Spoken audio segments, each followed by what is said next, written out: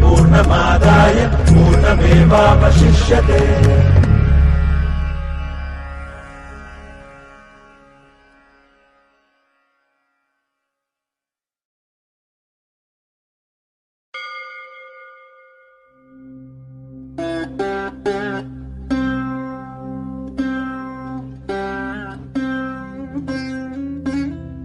میں شہر رامیشورم کے ایک مڈل کلاس تمل خاندان میں پیدا ہوا۔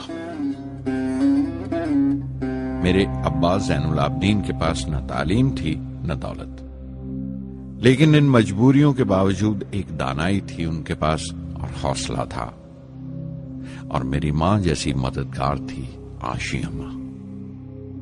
ان کی کئی اولادوں میں ایک میں بھی تھا، بلند قامت ماں باپ کا ایک چھوٹے سے قد والا معمولی شکل و صورت کا لڑکا۔ اپنے پشتینی مکان میں رہتے تھے ہم، جو کبھی 19ویں صدی میں بنا تھا۔ کافی وسیع اور پکا مکان تھا رامیشورم کی مسجد سٹریٹ میں۔ میرے ابا ہر طرح کے عیش و آرام سے دور رہتے تھے، مگر ضروریات کی تمام چیزیں میسر تھیں۔ سچ تو یہ ہے کہ میرا بچپن بڑا محفوظ تھا، مادی طور پر بھی اور جذباتی طور پر بھی، مٹیریلی اینڈ ایموشنلی۔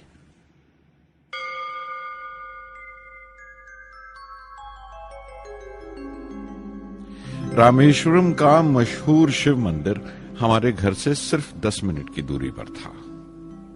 ہمارے علاقے میں زیادہ آبادی مسلمانوں کی تھی، پھر بھی کافی ہندو گھرانے تھے جو بڑے اتفاق سے پڑوس میں رہتے تھے۔ ہمارے علاقے میں ایک بڑی پرانی مسجد تھی جہاں میرے ابا مجھے ہر شام نماز پڑھنے کے لیے لے جایا کرتے تھے۔